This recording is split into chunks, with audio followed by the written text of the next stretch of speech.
In the early 2000s, a global climate crisis emerged from humankind's disregard for the Earth and its natural systems. Scientists warned of an apocalypse the likes of which could eradicate human existence. The blaming began with the leaders of many powerful nations pointing fingers at each other. Eventually, war erupted, and deadly nuclear salvos fired from the biggest superpowers ravaged much of the Earth, destroying and irradiating large portions of its surface. Certain major cities survived, and from the ashes rose again. The survivors did what they could, utilizing the resources of a few very wealthy corporations to combat the climate crisis. For almost a century, civilization has survived, hobbled together with corporate governance and expanded to the few sections of the globe still viable for sustaining human life. Antarctica, once an inhospitable frozen tundra, has become one such bastion for human life. Colonized by a Scottish arms corporation called Militech, Pilatus Antarctica is a thriving metropolis of the future.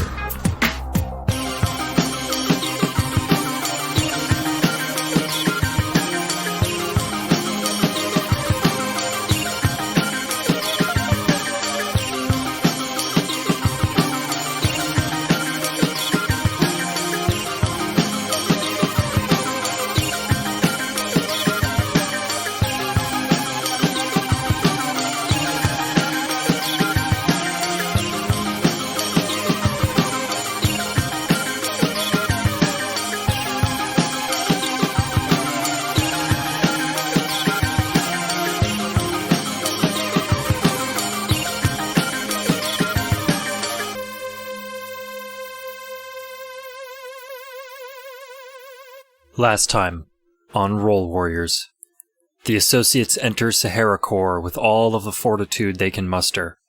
Abel, ever the pessimist, seeks to be free from her Phoenix chip, the one thing still tying her to this soulless corporation, while naturally, she expects ruin. Saul, confused but determined, seeks to return his long-lost and newfound companion Phoebe to her rightful body. Suifenji, quickly succumbing to cyberpsychosis, seeks what she has always sought, proof that she is the greatest netrunner to ever live, and vengeance against the one person who has haunted her life from its beginning, her mother. 3 associates and a ghost enter, but will any of them ever leave? Alright, Suifenji. Yes. You were taking down the data wall with Worm, and you see the last of it come down. On the other side is a floating orb with an eye, and it zooms in your direction. Ooh, okay. Alright, do I have to roll initiative? Well, we've already established that the Hellfire just gets you going first. Yeah, that's true. Okay, so I'm not sure what this thing is doing. I'm just gonna go ahead and, start off by zapping it. Okay. Yeah, give me an attack roll. 16. Okay, that hits. Do a damage. Okay. Zap is 2d6, right? I believe it's just the one. Let me see. Yep, it's 1d6. Okay. Well, I rolled a 4. Okay. Yeah, it's still zooming towards you, and it's gonna get to act. You take 2 damage to the brain. And that tickled my brain. And on your next turn, you have your net actions reduced by 2. What? Are you fucking kidding me? Oh my god, so that means that I only have 4 net actions. That's lame. Okay. Alright. You may retaliate. Okay. This thing's just kind of blinking and blooping and Okay, that's it. I'm bringing out the big guns now. So I'm just going to angrily... I'm zapping against this program. I was looking at my programs and I'm like, wait, these are all anti-personnel. Okay, zap. I'm zapping again. Okay. Give me the roll. 17. Oh, okay, yeah, that hits. Ooh, okay. Come on. Double whammy. 6! Cool. Yeah, you zap this thing and it glitters out of existence. All right, and Okay. I'm going to use a net action. I kind of want to use Pathfinder just to see if there's any, like, I don't know if there's, like, hidden back doors or anything that I can use, or if I have to use, like, the singular way. Yeah. Well, Pathfinder also tells you how many floors, what you can expect on the floors. Okay, so I'm a Pathfinder. What am I looking at? I rolled a 7, so 17. 17, you can see the next 4 floors. The next floor has a dweller. The floor after that has some sort of control panel. The floor after that has another dweller. And the floor after that has a black ice program. Okay, well, I guess I'm not going to dwell on the tidbits and go ahead and head to the next floor. And you walk into this chamber above on the second floor, and the entire chamber is colored like this kind of greeny blue, aquamarine, and a equally aquamarine avatar is just sitting cross-legged in the middle of the chamber, and when you enter, looks up with its kind of featureless face and says, "Welcome, Suifenji." I'm happy to be expected. So, how does it feel to be destroyed by the best netrunner that ever will be? I don't know. You'll have to tell me. Well, you're gonna find out very soon.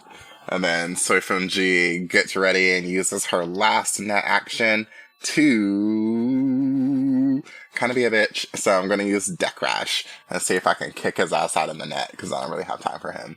Alright, ooh. Okay, I only rolled a 3. So, interface 10, that's 13. They rolled an 18 to defend against it.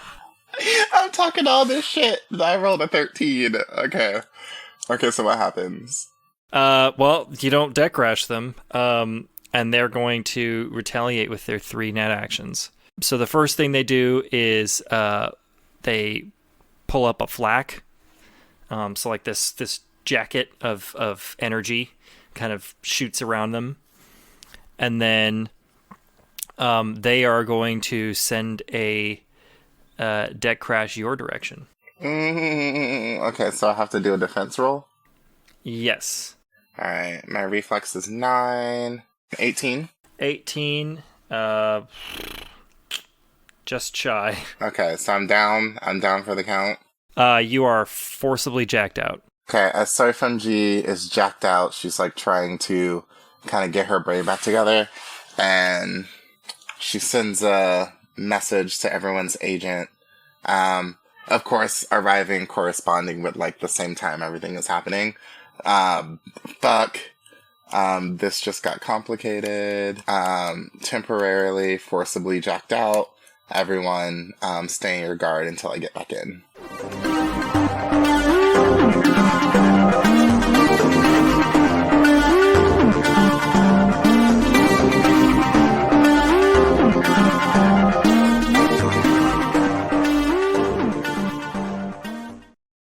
You are still standing in this room, this kind of like dark storage room with a cryo tube, and Phoebe is now wearing Abel's jacket as her only clothes.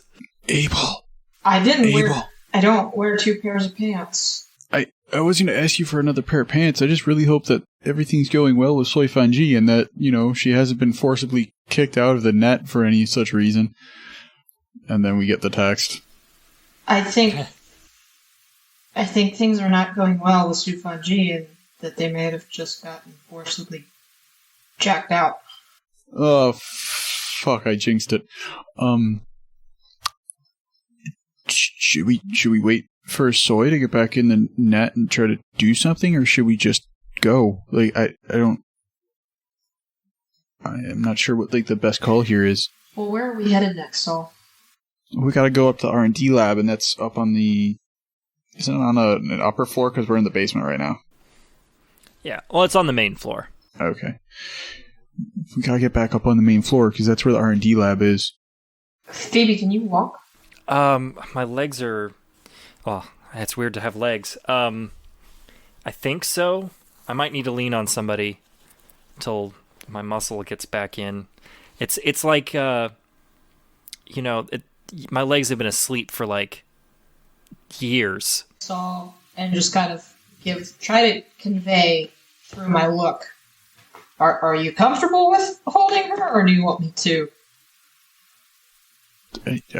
Just sort of, like, giving him a, kind of look. Do we have, like, a big-ass duffel bag or something? I mean, you could look around. There's a lot of weird shit in this room. You just got her out of a tube and you want to put her back into a duffel bag? But that might be the best way. We told the guards that we were down here because of Suifenji's mom, right? I mean, they're expecting us to come back out with something. So we work in a fucking biotech bullshit lab with crap and bullshit. I mean, I feel like a naked-ass woman walking out of a storage unit isn't the weirdest shit they've probably seen people drag out of the cold. I don't... And if it is, I'll punch them in the back of the neck and take their pants. That's a good plan. I'm also going to look for a duffel bag, though. Just in case. Good, yeah, we can shove the guard in a duffel bag. Yeah. Saul's going to look for a duffel bag. Alright, give me like a... You know what it is.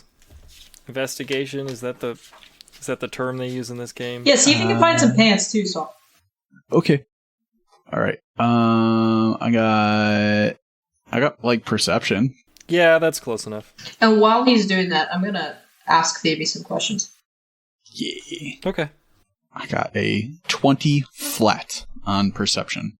Yeah, so there's, like, definitely a section of this room that's got some, like, extra lab gear. So you're, like, looking through for pants. Go ahead, Abel. Hey, it's Phoebe, right? Yes, I think so. I mean, Saul's name changes for every body he gets into, so... Not that he's gotten into a lot of bodies, or that, like, that's an innuendo for anything, or, like... Do you remember anything about how you got stuck in that tube? I remember the two of us trying to... not the two, you and me. I mean, obviously, I meant James. Jimmy? James. He was never a Jimmy kind of person. Jaime's on the weekends. But, yeah, we were working on the prototype for Phoenix, and we were kind of running out of test subjects, people who were willing to sign on and test it. And we volunteered me because I was dying. And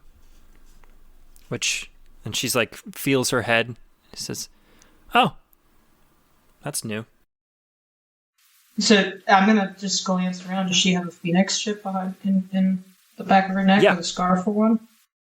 And I mean, is her like head shaved, or like what's her physical state?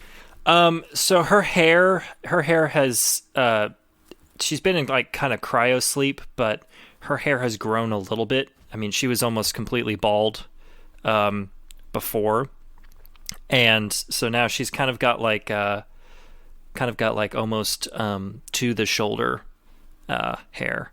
So are you cured, or you still sick? I don't feel the pressure that I was feeling before.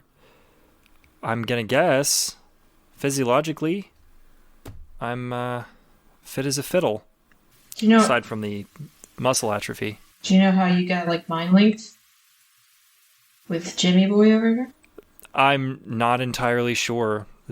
When we were developing this project, it was still kind of in its early stages. He might have told you about Janet. We're still confused about what happened to her. Does Saul hear that? Yeah, you're in the room. Saul, do you know a Janet? the each time you guys say the name Janet, he'll kind of like stop searching as hard, and then each time subsequently he hears the name, he starts to get a bit of more of a headache. I don't know what happened to Janet, but every time you say her name, I start to feel funny. Huh. That's certainly strange. The name Janet might be guilt. Gives you a headache? Yeah. If I say Janet? Ow. Stop what it. If I say Janet? Is it just Janet? Janny? I think it's specifically the name Janet, and me thinking about Janet. Is this a fucking mental block? Should I continue saying Janet? Is this important? I don't know.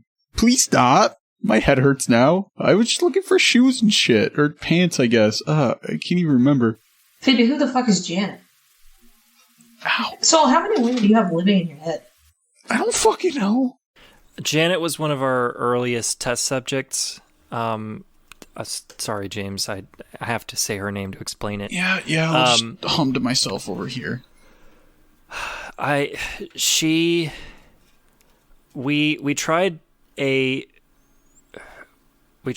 consciousness transfer from her to kind of just a vessel that we had waiting, and a vessel. Yes, a rough android. Just something to.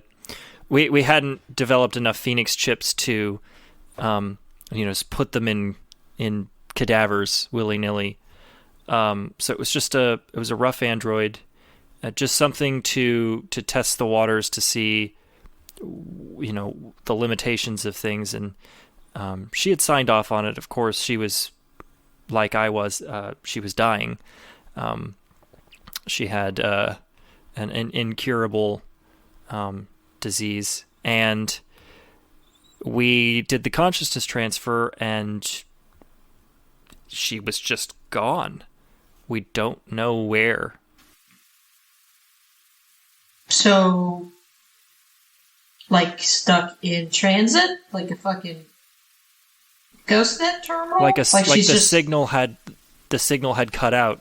Partway through is the best way that I could describe it. So, is she just sitting in some internet airport sipping a martini waiting for her flight, or is she like gone? I wish I knew. When I became, well, for all intents and purposes, and it's not very scientific, but I've kind of adopted the name Ghost. While I was a ghost, I looked for her. I did, just to see, maybe if I could find her, maybe I could pull her out. But then when it was clear that I couldn't find her, and I couldn't even pull myself out, I abandoned that search. So why can you talk about and remember Janet without having your fucking nosebleed? But James over here is having a hissy fit every time I say Janet. I'm not sure. The whole time I knew James, there were certain things about him that just... His past doesn't make a whole lot of sense.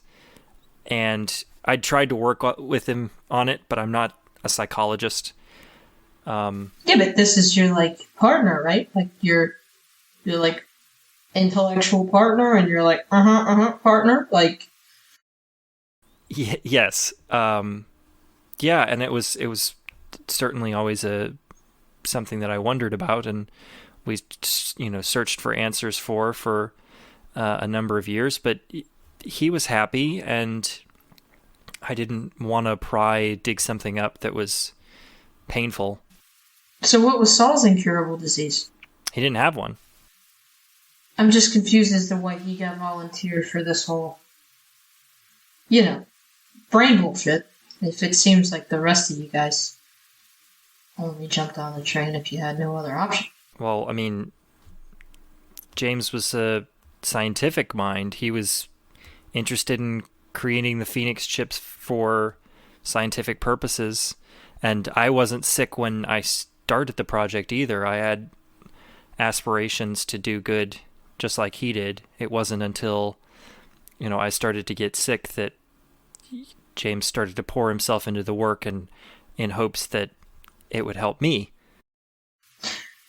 I'm just gonna look over at Saul Just say, Saul, you're a good thing you're not James. Because if you were still James, probably kick your head in a lot more than Janet's doing right now from the inside. Saul's, been very quiet the entire time, and he's trying not to listen, but he is catching everything that everyone's saying, and he's remembering. He's remembering, the nights of hard work being poured into and slaved over, this kind of scientific research. He remembers, and, the anguish, the pain of, realizing your partner is, slowly dying and trying to do everything you can to, help them. But every time he starts to, think too hard about it, he just hears that phrase, what are we going to do about Janet? And all the memories get fuzzy. Everything kind of is like oil on a projector screen. That kind of 70s-ish trippy oil thing. His memories start to distort like that, and it's almost like he's looking through tears when he tries to remember it all. And it's just very hard to remember. And he understands that Abel is talking to him, and he kind of comes back into focus when she says, kick his head in. And he's like, yeah, we should find the bad guy and kick his head in. And then Phoebe walks over and she looks into your hands, and she goes, "Oh, you found me pants." Yeah, I found some pants. Thanks. Yeah. Just kind of gives you a knowing touch on the shoulder. Thank you, Phoebe. Hey, can I do a human perception roll on that whole interaction just now? Sure. To get a gauge of how comfortable Saul is and how just the I want to know all about their body language. I want to know. Can you show me? 24. 24. You definitely pick up that Phoebe has been through this before, this interaction with probably James a number of times, where something has just set him on edge, triggered him in some way, and she's just doing her best to distract him from it, to kind of ground him in reality. Saul is also, in regards to that too, in regards to, I guess, any budding form of body language, he is pleased in a weird way. He's happy that, Phoebe is real, that he's being grounded by this actual real life person, but he's also very, very, very cautious and also kind of weirded out by everything. That's all he's feeling. Abel's just gonna watch Saul for the rest of her time with him for any moments of she's specifically gonna watch him for any moments of clarity and any sort of behavior that seems subversive. Like you're concerned that he's being manipulated. Yeah, or that I'm being manipulated. Sure, understood. I can follow that logic. Okay. Yeah, because I've just realized that whatever power dynamic is between the three of us, I am now outnumbered. So. Yes. You're all right. All these, these past lives that we all lived together, right? Yep. Crazy shit, huh? Assuming third wheel status starting now. If we had t-shirts, that would be a t-shirt. Yeah. You're able to scrounge together an outfit for her.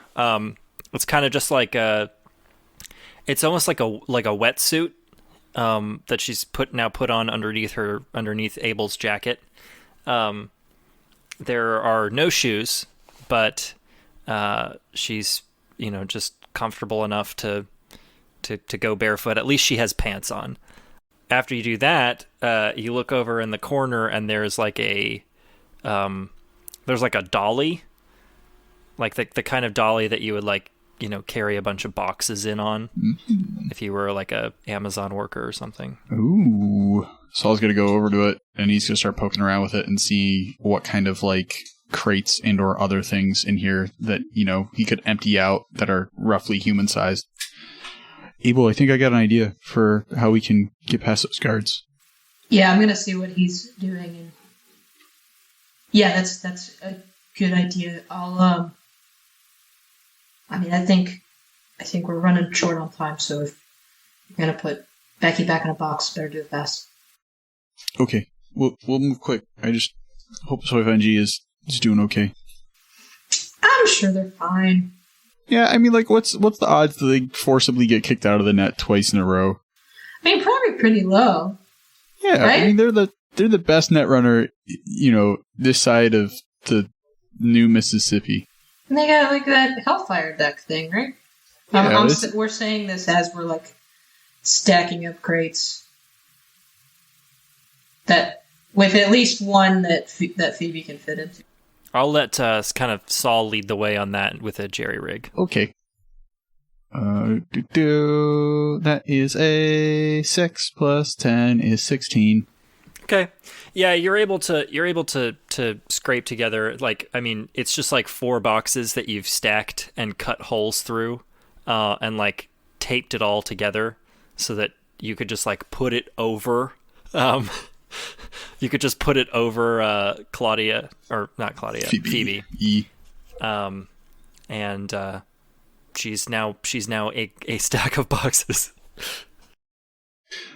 All right, now we just got to be like really quiet and not alert anybody, because if we do, then they'll have little like exclamation marks over them, and that's bad. Yeah, don't pull a Janet. Stop that! Ow! Please. All right, time to crawl through the entire facility as boxes. Can I roll for scurry? Oh, a scurry check? A scurry check. One of those famous scurry checks? Yeah.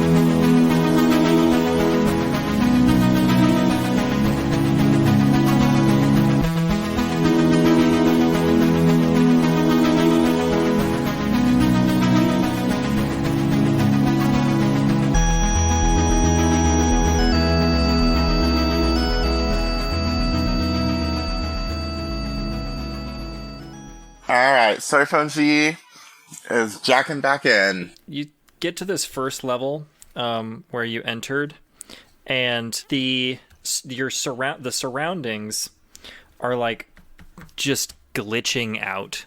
Like everything that kind of like in a path that you made is just like kind of glitching, and there'll be like cubes that are floating in the air, and then they'll just like blink out of existence and blink back in somewhere else.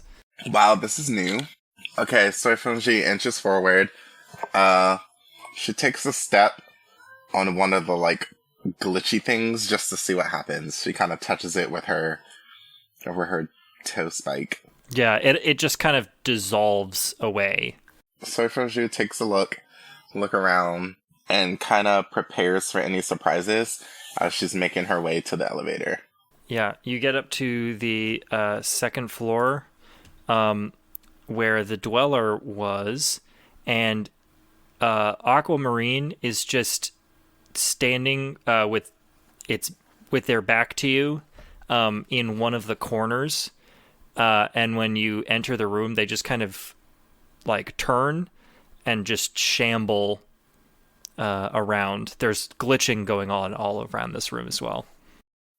Oh wow, would you look at that? You're now a zombie. Huh. I wonder how you've become infected. Oh my god, side note, wait, does Suifenji have anything to do with that? I know all of my attacks have infect, right? Yeah, why don't you... This is going to be an interesting roll. I gotta figure out what applies here. Well, let's go with deduction. I'm gonna deduct and see what happens. I got some deduction for you right here. Okay, so I'm guessing that there is somebody else who probably has an emulated Hellfire deck that got there before me and infected this person. That's what I'm guessing. That's not canon. That's a demi guess. Oh. Yeah, well, give me the roll. Get it. Okay, I rolled a 6, so that's 16. So this very much, it looks similar to kind of the scene that you found dark matter in, like dark matter's zombie, and it kind of like the more you think about it, the more you start to question whether or not the like great net crash happened because of like corporations bombing each other to shit in the net, or if it had something to do with the Hellfire deck. So Suifenji looks around, looks at the zombie, starts to question if the Hellfire deck is what it's called, because anywhere it goes, it just creates a hellish hellscape. And the real power doesn't come from the ability to crack the net, but comes from the ability simply to corrupt. And wonders if she enjoys this realization or not. So then, she tests out her theory to see if she can control the aquamarine zombie. What happens? Nothing. It's just kind of ambling around. Okay, so is it her zombie? You would assume no. Yeah, because I thought I could create zombie minions, but if it's not my minion, then... Okay. So Suifenji wonders, okay, maybe this doesn't have anything to do with my Hellfire deck.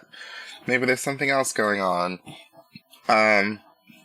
Suifenji kind of just walks up to Aquamarine, stares at it with a pitying face, and just coldly says, I would do you the favor of taking you out, but since you jacked me out, I guess you can stay here for a while longer, even if that means forever.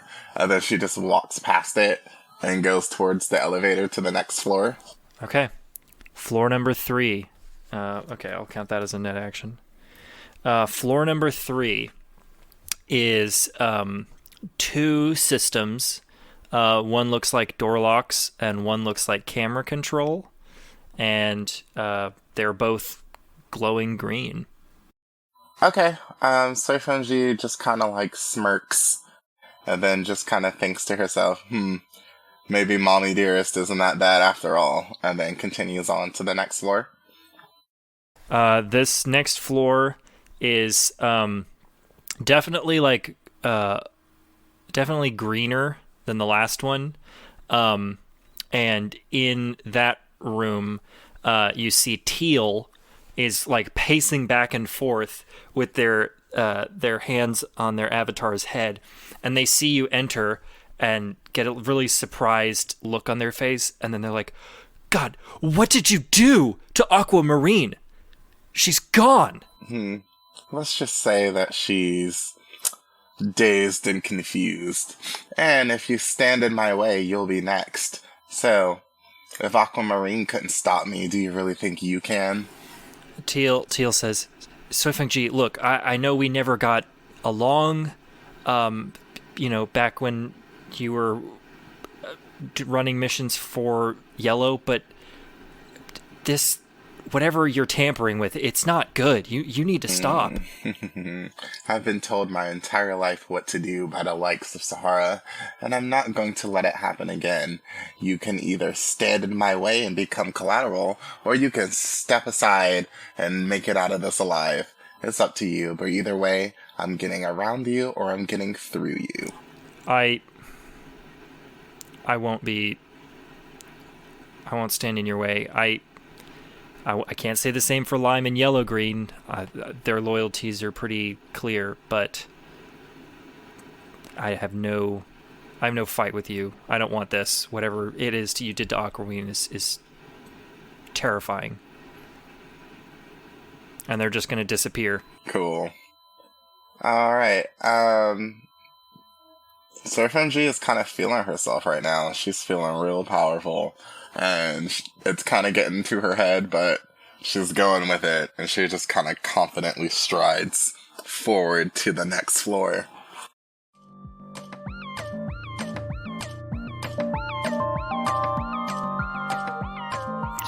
The finale is officially here. It might take 6 or 7 episodes to cover the exciting conclusion to this cyberpunk story, but rest assured it will be well worth your time. Because of this momentous occasion, I will keep the ads brief. You know I could use your support on Patreon and social media, so if you have the funds, you can support us on Patreon at patreon.com/roll_warriors.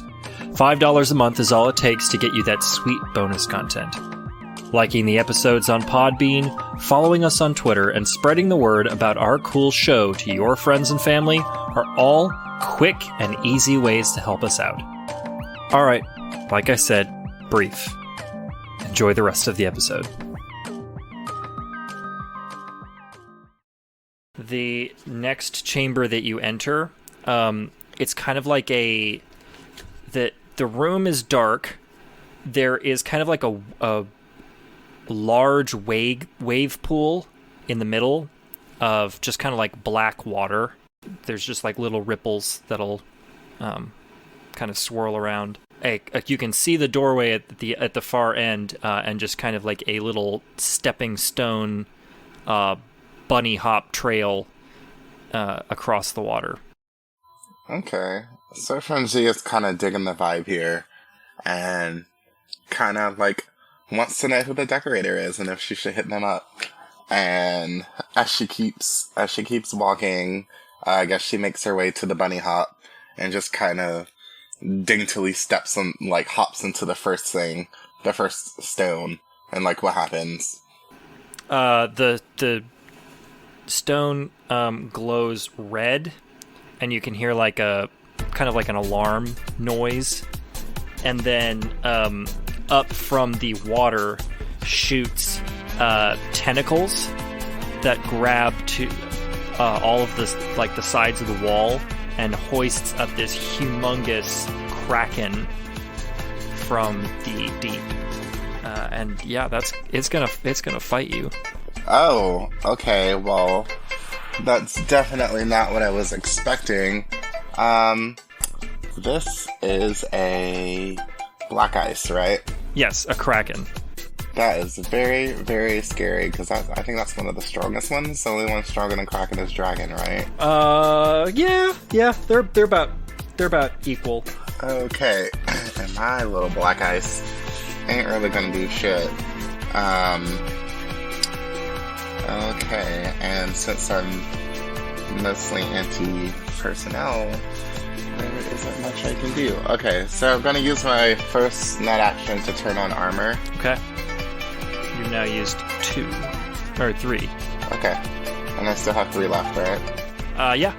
Alright, so, Suifenji is just going to just do what she can do, and that is she goes zap it. Okay. Suifenji, in this moment, is also questioning her, like, overconfidence, and I rolled an 18. And realizes that she should have packed at least one anti-black ice program, but didn't. 18 will hit. Okay, cool. Oh, is this that one Sahara exclusive black ice program? Yes. Lord. Okay. This is not. This program is not found in any other security system in the world. Wow. So they're the only ones that have a Kraken. That's cool. All right. I only rolled a 3. I'm scared. Okay, 3 damage. Alright. But you still have 2 net actions. Okay. I can do this. Okay. Suifenji is going to look around to see if there's anything. Can I use like Pathfinder to see if there's anything on this level that could give me an advantage against this thing? You mean like a magic weapon or something that they put in so that you could kill it and move on? So Pathfinder's not really useful for that sort of thing. Yeah, you have other options. You've got slide. You've got, cloak. You've got your other programs. Oh my god! Okay, so I'm looking at my programs here, and I realize that I do have an anti-ice program. And I'm super happy. the program that I have is Killer. Killer's an anti-ice program, right? Anti-program. Black Ice. Deals 46 damage to a program. Ooh, I knew I didn't come unprepared. Fuck yeah. Okay. Yeah, I remember, I saw Killer in like my little deck and I hadn't used it and I was wondering why I put it there. And then I remember about the info about the exclusive Black Ice program.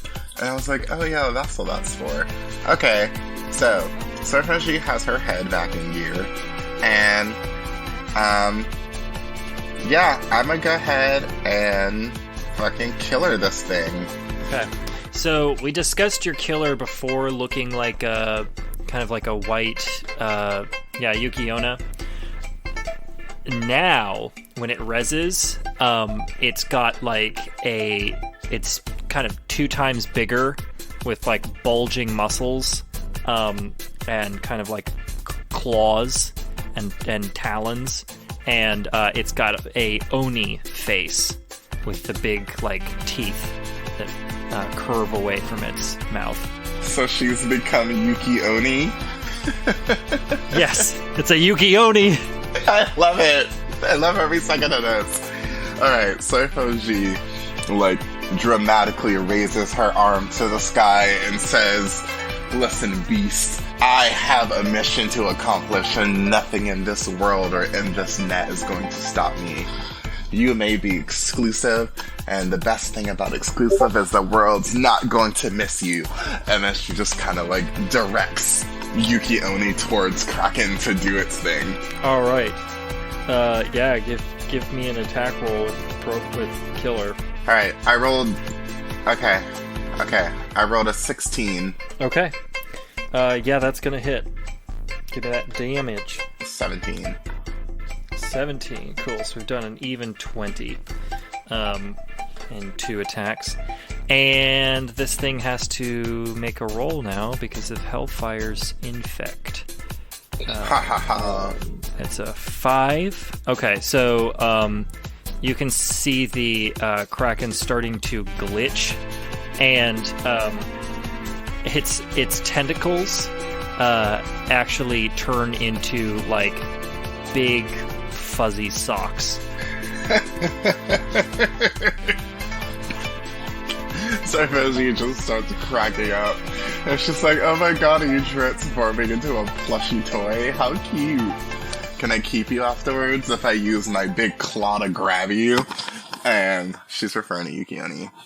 And... Alright. If I'm doing my math correct, that is 6 actions. Okay. Yep, I think you call up Killer and then you launch Killer to attack. So it's Kraken's turn to retaliate. Alright, come on, Kraken. Okay. What can it do with plushy tentacles, though? I'm still ready. Well, if you read your Hellfire stats, you'll notice 5 or 6 says the glitch visibly alters the program in unexpected ways, but leaves it otherwise functioning. Right. That is true. Okay, so it can still fuck me up. Okay, I'm ready. Yes. So, that's a 22 to attack. Wait, I have to roll a 22? Yep. Oh, shit. I rolled a 10, baby. I got 18. That's it. It's about to fuck me up. You take 12 damage, and until the end of your next turn, you cannot progress deeper into the architecture or eject out safely, as this thing wraps you in tentacles and starts to squeeze. Or fuzzy socks, and starts to squeeze. So plushy, so soft, so sleepy. So Fungi is very visibly uncomfortable because she's still being wrapped up in fuzzy tentacles. She's going to use one of her net actions to direct Yuki-Oni to like attack the tentacles that are wrapped around her. Can she do that? I mean, game mechanic wise, no, but you could definitely like say that that's what you do. And in our mind's eye, we can see the Yuki-Oni do it. Otherwise, it's just an attack on the program. Okay, cool. Well, Yukioni is going for the tentacles. 10, 25? Yeah, that's definitely going to hit. And take that. Ha ha ha. 13? 13. Okay.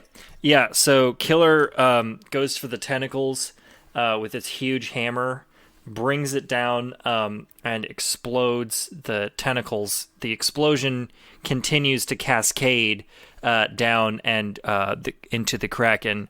And then, like, the whole room begins to shake. Oh. Okay, so from... okay, Suifenji's looking around. What's happening? Is anything collapsing, or is it just shaking? It's just shaking. It's kind of hard to stay on on this path. But otherwise the path to the next room is clear. Okay, it died? Fuck yeah. Okay. Yukioni is still rezzed, right? Yes. Okay, so Suifenji walks up to Yukioni, looks at it in the eye, touches its Oni face, and then de-rezzes it.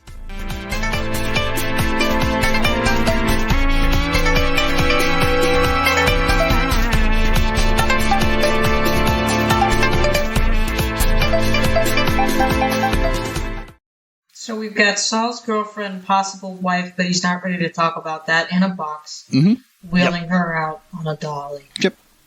As it should be, because when you got problems, you just put them in a box and you don't think about it.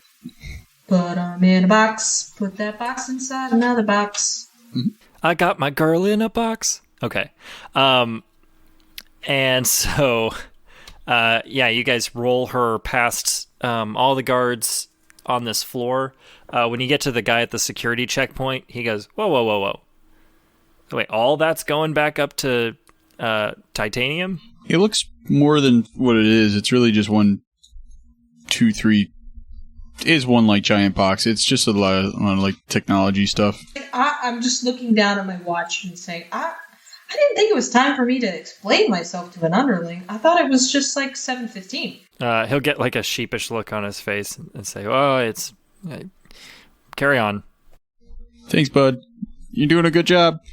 Yeah, I'm just gonna keep walking. I'm ignoring him. I'm trying to make him feel like a tiny, tiny man in a tiny, tiny hallway. You have awakened something in this guard, Jesse. I hope you know that. He's got one of those Dean Pelton moments where he's like, I hope this doesn't awaken something in me. And it did. Okay. So yeah, you guys hop back into the elevator, which you can take to the main floor. There's a lot of elevators in this, I realize. That's fine. I mean, it's a big, like, industrial complex. Such as life. Man's greatest invention is what you meant to say. Does, while we're in the elevator, does, like, the power get all funky or weird due to, like, anything going on in the Netspace? No. Okay. I mean, we don't know about it, so just wondering if those... Yeah, you have no idea what's going on with Suifenji. Hey, Phoebe, can you hear me? Yeah, I can hear you. How long do you think it'll take to get the chips removed once we get into the actual, office? Well, you guys kind of have a newer model, so it's probably like I'll have to figure it out when I get there. But the old ones were like I don't know, 30-minute procedure. Okay, all right, that's not too bad. Oh shit! Stop talking. Somebody's getting on. Yeah, like this just this like very very kind of short Asian scientist gets into the elevator. And kind of just like gives you guys a wave, an acknowledgement, and then turns and hits his floor. So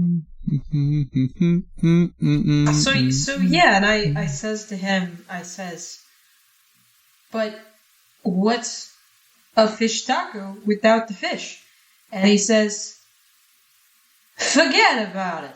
And I realized that we were speaking in two different jokes.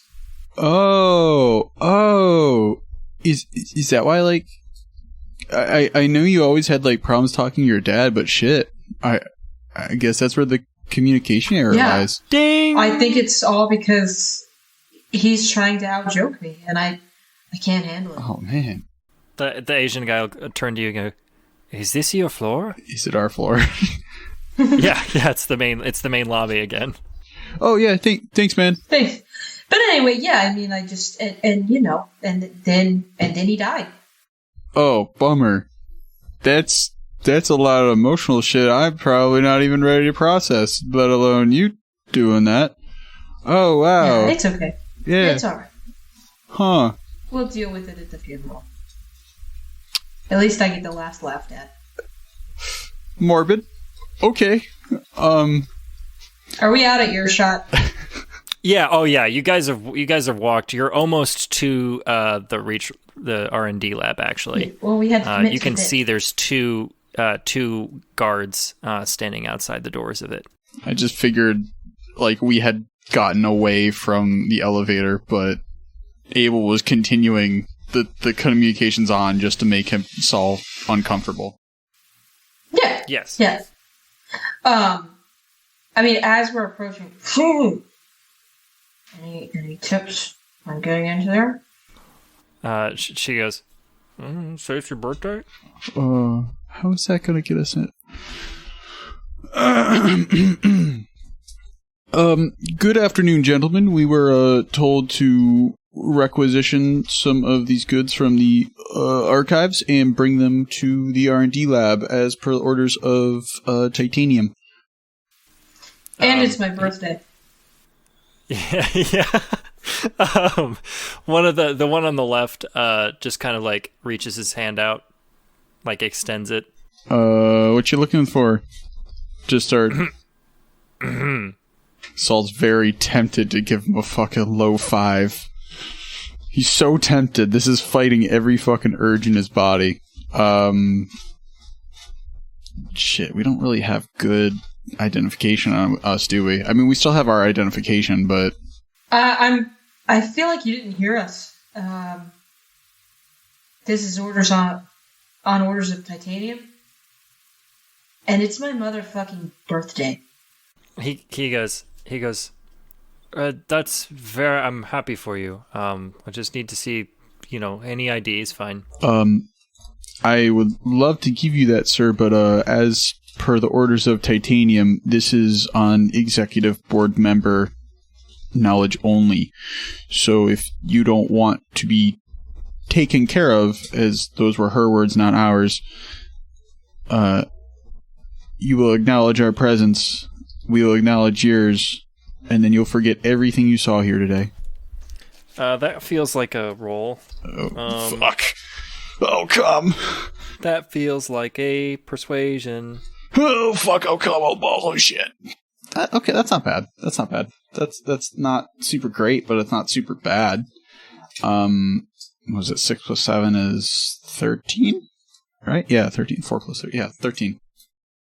The two guards look at each other for a second, and the one on the right goes, "It is her birthday." And then they just open the doors. Thanks, guys. Mazel tov, chaps. Yeah, have a good birthday. Fuck, I didn't know it was your birthday.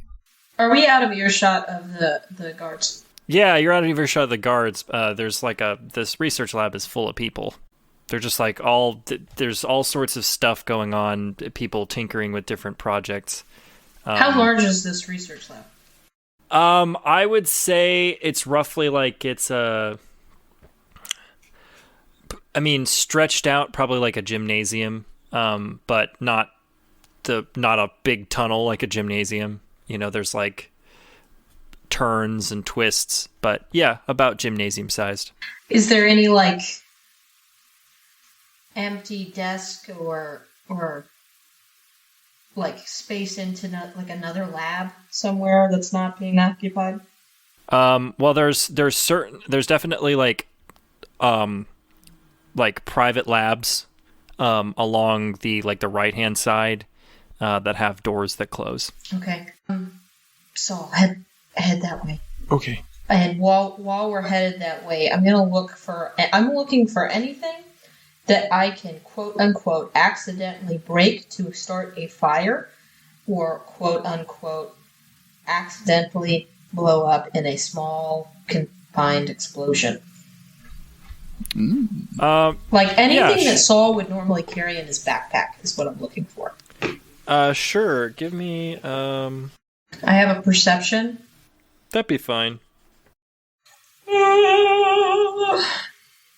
15. 15. There's a couple different things. There's like a prototype like jetpack that somebody's working on at a table. There's various like chemicals in beakers that are kind of foaming. There's like a laser gun sitting on a table.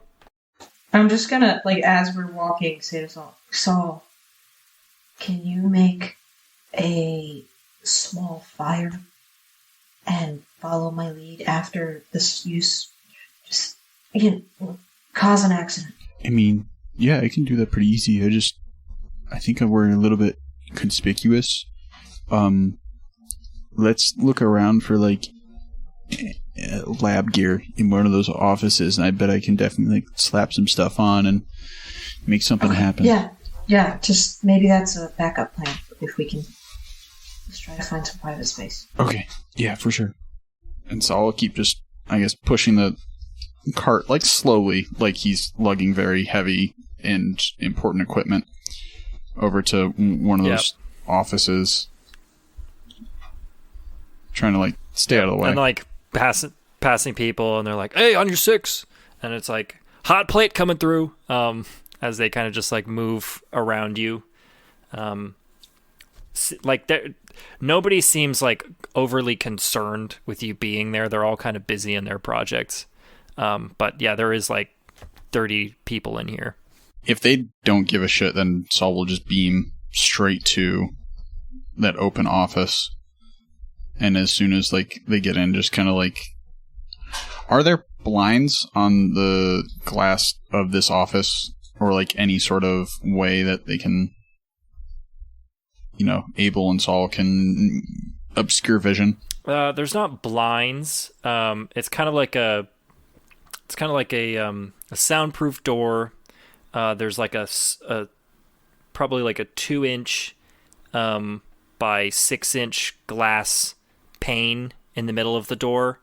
That just has, you know, you can, it's a slit so you can look in and see, just kind of, is the light on? Are there people inside? Kind of deals. Okay. Yeah.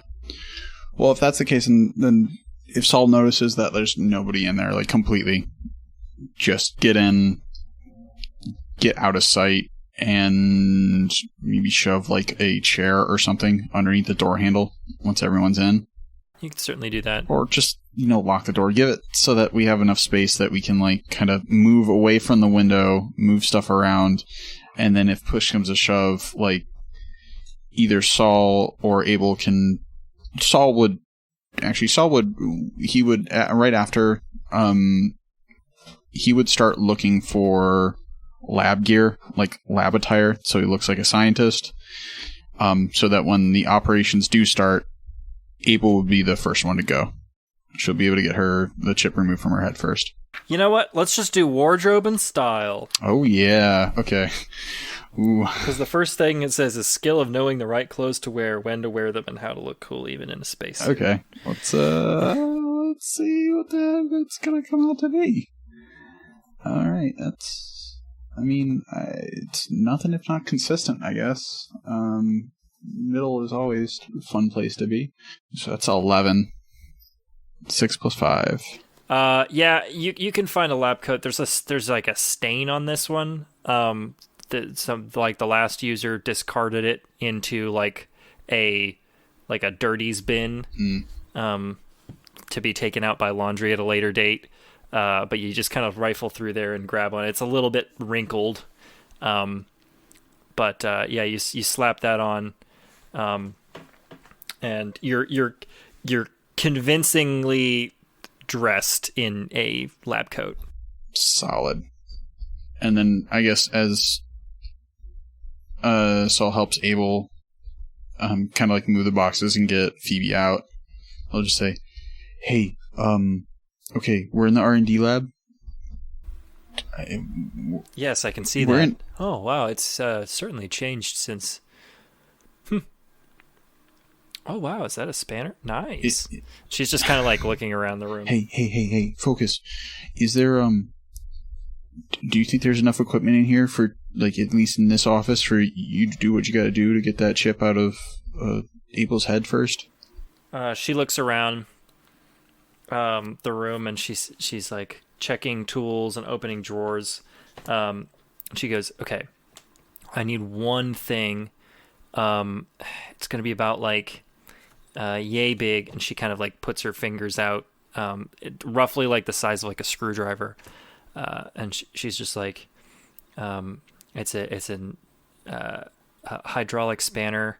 I need it to open you guys up without killing you. So kind of super important. There should be one lying around somewhere. And she kind of like draws you a rough picture of it on a napkin. And she goes, if you could find one for me. Sorry. No, that's fine. Abel, do you want to hold down the fort while I try to find this thing out? Or like, what do you want to do? Yeah, just so, come here a second and look at this message from Suifenji. Phoebe, hold on. I'm sorry, just give me a minute. Okay. And on my phone, I'll just have typed out, like, plan after chips removed, question mark, out on my phone. Saul will kind of like shrug his shoulders and say, I thought we were gonna get out of here after Soy, does her thing. I thought, the out plan was, her causing enough of a scene, but it's been kind of hard to talk to Soy because you can't really communicate with her. Hold on, and I'm gonna type out on my phone. Once that happens, if we die for real. We need to get out fast. And then I'll just type trust her, question mark. Saul will nod his head. We'll make sure, we're in a lab. I'm sure we could set something off, like you were saying. If push comes to shove. I guess Suifenji will just have to figure it out. Oh, Suifenji. I'll hold down the fort while you find whatever doohickey she's got. And show me that picture real quick. Yeah. Saul will show her the picture of this spanner thing. It looks like a big old screwdriver fork mixture. Can I do a concentration? Well, maybe a perception roll to see if I can kind of say, yeah, I think there was somebody at the far table that had something like that. See if I can give any guidance to Saul for his search. I'm gonna say it's probably gonna be a basic tech roll. God, that looks like. I feel like I saw that. A 12. 12. This kind of tool seems like it's probably more likely to be used over by where that the jetpack was being worked on. Yeah, I feel like I've seen scrap guys use this kind of thing on finicky tech or something. I would check with the jetpack dude first. Okay, that sounds good. I'll go straight there. And after that, Saul will kind of give a little salute and then bop out of the door before coming back in the door and grabbing a pair of safety goggles off a hook that were hanging by the door, and then he'll close it again. Yep. And go out into the wild mechanical west. Just watching that, Abel's gonna look over at Phoebe and just be like, I guess James is coming back a little bit. How so? Saul doesn't give a shit about safety glasses. You noticed that too. Yeah, no, James was kind of reckless too, but he knew proper procedures in the lab at the very least. Although I will tell you about this one time with a box of jelly donuts. and then she'll just start regaling you a story. Meanwhile, Saul has closed the door behind him, and like immediately you have to like duck out of the way as somebody kind of just comes by quickly with like some sort of energy sword. It's just like a weird glowing sword. And he's like, "Oh, careful, that'll cut your arms clean off," and just kind of walks off towards his workstation. And people are just kind of still deep in work. Saul will kind of just walk as quickly and I guess as carefully over to the area where the jetpack research is being done, but he's also getting like weird feelings the entire time he's here, like just the strangest sense of deja vu in the world. Like he has dreamt of this before. He has been here. He has walked these hallways, and it really, knowing that it's not just like deja vu, that it's probably like past memories coming to surface, are really kind of throwing him for a loop. But also like he feels more comfortable the more he walks and the more he's in this laboratory. But also, like, when he's not thinking outright, there's certain physiological like reactions that are going on. Like, so he knows that a corner drawer like always pops out whenever you put too much weight on one of the desks, and he kind of like dodges it. He knows that there's like a shitty spot on the ground somewhere, and just kind of like stays away from it. Yeah, I'll also say to that effect, kind of, you also remember kind of like, oh, there's Johnson when, you know, I'd shoot him out for missing a deadline. He was like 3 weeks late on his project, and then you like kind of stop at a workstation that you remember having like a kind of a heated debate with one of your other lab techs, because, you know, James used to be the guy that came in and made sure everyone was on time and getting their projects done correctly and consulting when needed. But you make it to the jetpack station without any incident. Are there any techs right at the moment working on the jetpack? No. This workstation seems to be like it's empty at the moment. Okay, so we'll look around first for the spanner, and then if he finds it, he wants to inspect the jetpack really quickly. Sure. There's definitely a spanner sitting with the tools like on this kind of side table. Like all of the tools are arranged kind of alphabetically, and they're all lined up kind of perfectly in a neat line. So it doesn't take you 3 seconds. You're like, oh, yep, there it is. Okay.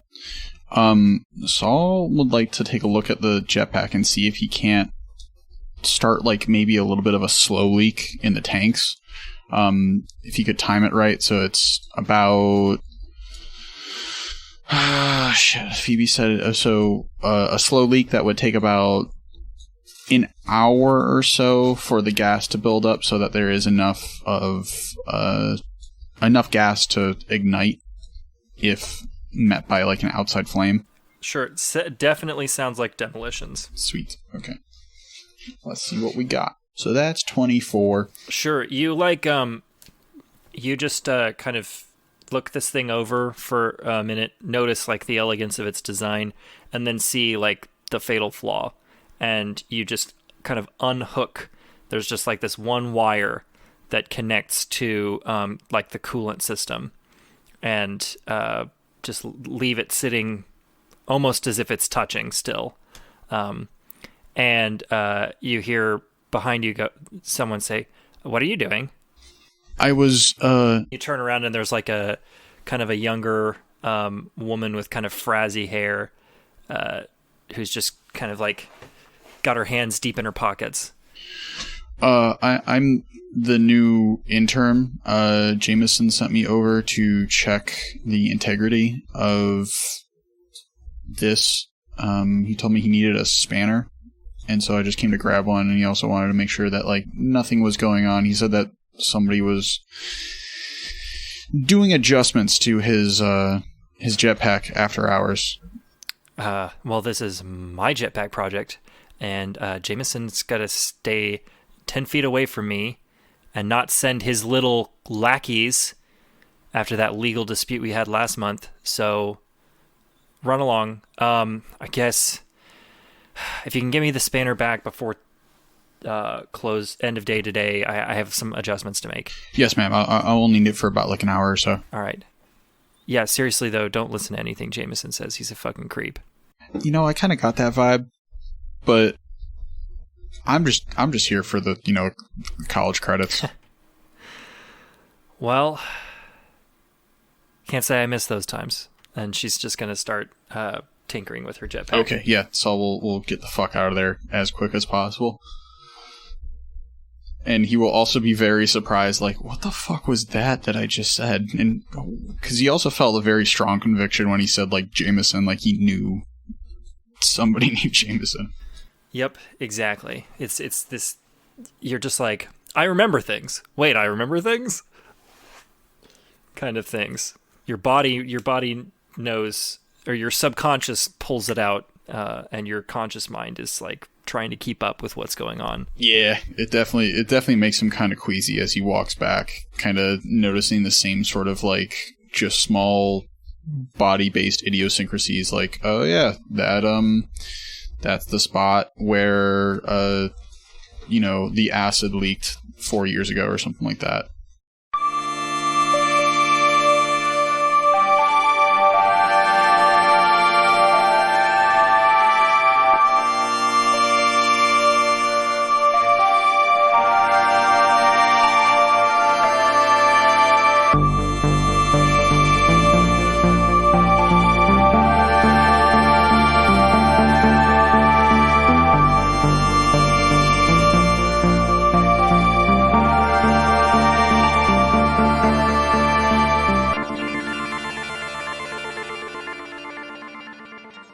You cross this pond. The shaking has stopped, and can take the elevator to the next floor.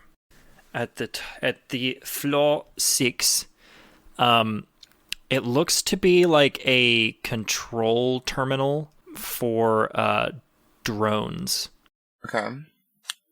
So this lets us like control the drones. Yes. Okay.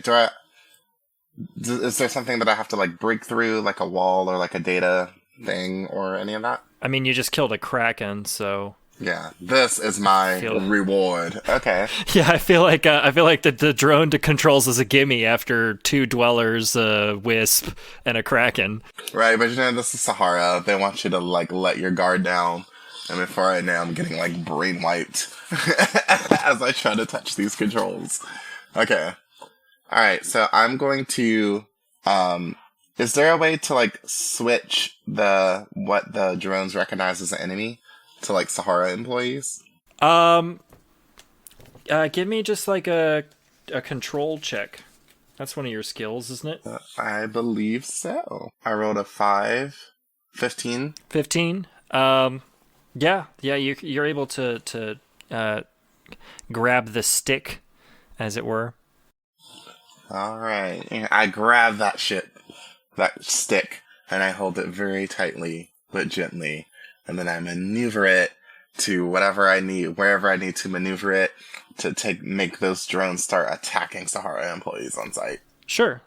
So yeah, I think it'll just work mechanically is that there's 12 large air drones. They're each equipped with a VH pistol with 8 rounds and cameras. There's a display with all of like each of the cameras attached to these drones that you can view, and they're going to start scanning the immediate area for humans with like Sahara identification tags and take them out. Yes. All right. Let the chaos and carnage begin. Okay, cool. All right. Suifenji feels very like Okay, she has one more thing to do. Okay, so, is there any, can she control, like, one specific drone?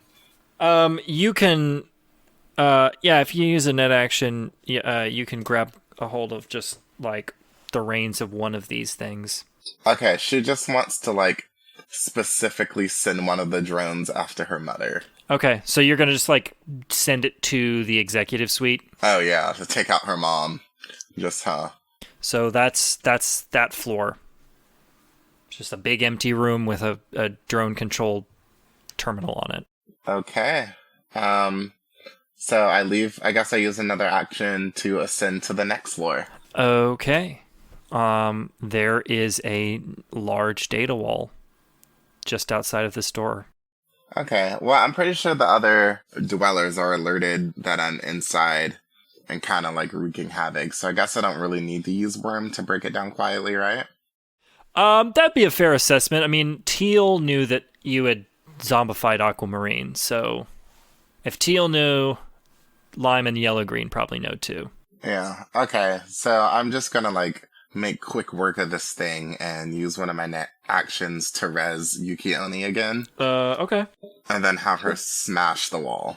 Yeah, I mean, that's just, you don't need to roll it. It doesn't, the wall doesn't have a, it can't dodge. Right. So, okay. And what's behind the data wall? Just the door to the next floor. Oh, cool. Okay, so I'm gonna leave Yuki-Oni resed. And then just have her follow me to the next floor. When you get to the next floor, this room is like 50% lime and 50% yellow-green, split down the middle. And there are two floating avatars. One is lime, one is yellow-green, on their respective sides. And they are both going to speak to you at the same time. And say, Suifenji, you should not be meddling with that deck. And Suifenji is gonna respond, oh great, creepy twins. This just got a whole lot more interesting. Okay, so which one of you is the brains and which one of you are the bronze? Or do either of you even have brains? Are you just like a collective consciousness that just exists between two bodies? Like, how do you work? We are separate individuals. The net merely grants us the ability to join our efforts. Lime and yellow-green operate as one within the Netspace. I see. So even though you both are separate entities and you use the vast power of the net to turn yourselves into one being. Okay. A little lacking in imagination, but I appreciate the theatrics. So this is how this is gonna go, Lime and Yellow-Green. You are now fired. I'm taking over whatever this is, and I think I'll deem myself Chartreuse. You're no longer needed. I will give you the same opportunity that I gave Teal, and that is to stand down. If not, you will be destroyed. And so, what are you gonna do? They will speak and say, Teal is a spineless coward, not fit to wear their colors. You will not leave this chamber alive, and we will deliver your head to Mr. Yellow. And they are going to attack first because you are out of net actions. Okay. All right. Fair. So... Lime is going to activate armor. Yellow-green is going to activate flak. And then yellow-green is going to do a nerve scrub on you. And Lime is going to try to poison Flatline. Oh, okay. They are really going in with the fucking programs, huh? Okay. Yep. All right, so we'll do nerve scrub first to see if that's successful. That'll be a 15. You got to beat. Okay. Oh, that was easy. 17. Okay. So that is ineffective. Poison flatline will be 14. Wow. Okay, I guess they're really low tier, huh? All right, 16. So, you see, like, they both, like, res their separate armor, and then, kind of in the same movement, they both, like, shoot opposite arms out towards you and fire off their programs, and you just kind of, like, do, like, a running, flip and dodge, both as they kind of, like, scar the floor. Then... their third actions each, Yellow-Green is going to try to Vriz Bolt, and Lime will try another Poison Flatline. Okay. Yeah.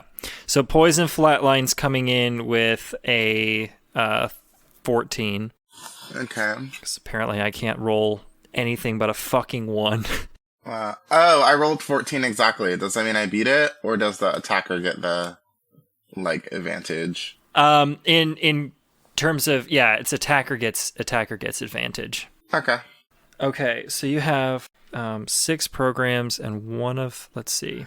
Oh my god, that's gonna destroy one of my programs? At random, yes. Oh lord. I need a D4. Worm is 1, armor is 2, Hellbolt is 3, deck crash is 4. Okay. 2, your armor is destroyed. Oh damn, that's what I had rezzed too. Yep. Okay, and then then Yellow-Green's Vrizbolt is coming in. Shit, it's also a 14. God damn it, these dice can't roll above a 1, I swear. Alright, so very low tier, I'm loving this. 15. Ha ha ha ha. Okay, alright, so you dodge the Vrizbolt, but get hit with the Poison Flatline, which destroys your armor. Damn, okay, this is cinematic. I'm liking this. Those are just shatter dramatically. Okay, yes. Damn, okay, and I can't even re-res it because it's gone. Yep, but it is your turn now. Okay, well, they will all pay. They will all pay. Okay, so I can use Black Ice against people, right? Or is that only... Yeah, you could use your Hellhound.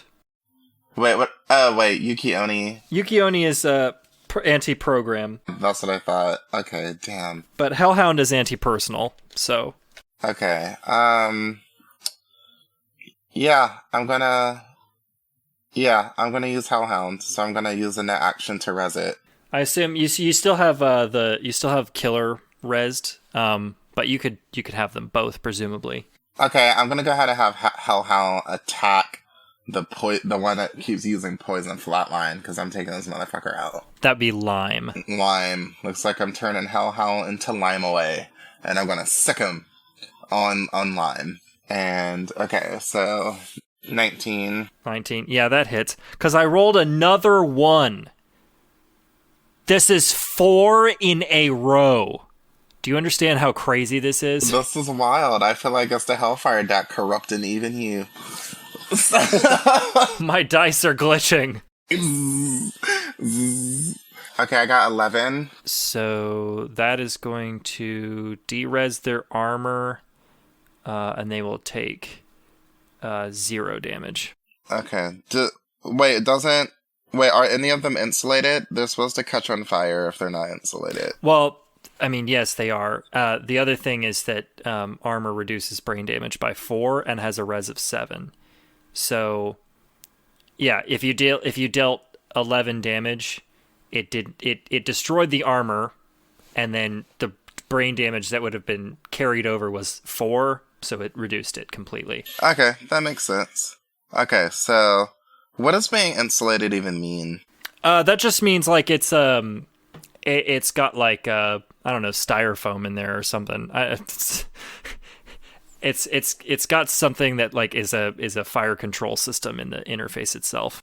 Okay, no worries. Okay, so did both Lime and Yellow-Green, they take damage together? No. You attacked Lime. Okay, that's what I thought. So, alright, so let me fuck up Lime some more. I'm gonna use another action, especially with his armor being destroyed. I'm gonna go ahead and hit this bitch with a Hellbolt. Okay. And, alright, with Hellbolt, I'm going to use one Hellbolt versus Lime, and then I'm going to try to deck crash Yellow-Green just to kind of keep the combat one-on-one and try to take out Lime before Yellow-Green gets back. All right, so give me an attack roll. Okay. All right, 17. 17 does not beat my 20. Oh. Ooh, okay. So was that the Hellbolt one or the deck crash one? That was the Hellbolt. Okay. I'm doing them in order that you say them. All right. So now deck crash. Okay. 19.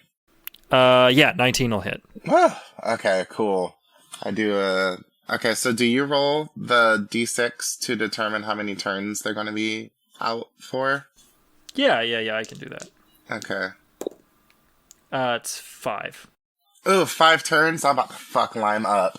Okay, cool. Alright, so, Suifenji just, like, smirks at Yellow-Green, and just, like, cheekily waves goodbye as he's, like, deck crashed and ejected. I'm also going to have Lime, I forgot to do this, I'm going to have Lime make a, infect avoidance roll. Okay.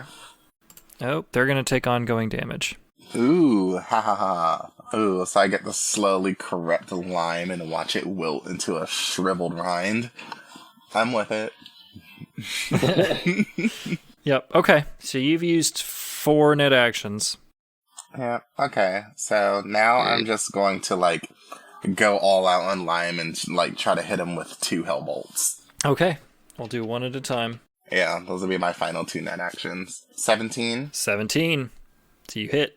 Ooh, hell yeah. Okay, so that's going to be 2d6. So 8. 8 damage, okay. And then he has to do another infect avoidance. Or, wait, does the infect stack? No. So once they're infected, they just take ongoing damage. But you have a second bolt to shoot, so... Yay, finally a 10. Okay, 25. Yeah, that hits. Finally, I was like, what am I gonna fucking roll a 10? Go ahead and add your extra d6. Ooh. Okay, I got 13 damage. It's their turn, so they're gonna take 6, or they're gonna take a d6, so 3 damage from being infected. And now, yeah, they're just gonna try to poison flatline you again. At least they're smart trying to take out my programs. Okay, that's a 21. Okay, I got a 17, so I guess I'm getting hit. Okay, you've got 3 programs left that they can target. So, yeah, if I just get a 4, I'll roll again. Okay, it was a 3, so you lose deck crash. Okay, that's fine. It served its purpose. Okay, and yeah, they're going to res armor again. All right, so it's back to me. Yep. All right, so I have 4 more turns to kill this motherfucker before Yellow-Green comes back. Yes. All right, so I'm going to allow Hellhounds to go in for another attack, and then I'm going to hit him with 2 more Hellbolts, so that'll be 3 of my net actions. And for Hellhound, I only got a 14. Yeah, that's not going to hit. They rolled a 19. Ooh, okay, sorry, Hellhound. Or. Alright, I rolled a 19. Cool. For the first... 19. So to the victor go the spoils. That's 10. 10? Okay. The second one... Yes! Haha! Another 10. Feels so good. 26. Yeah, it hits. Ha ha ha, Give me that extra d6. Oh my god, I'm loving this right now. Okay. Alright, 3 plus 5 is 8, plus 2 equals 10. Oh, that was only 10 damage. It's enough. You see, or you hear them, like, scream out as their brain is fried. Alright, and as Lime is dying, Suifenji starts maniacally laughing and says, "How pathetic!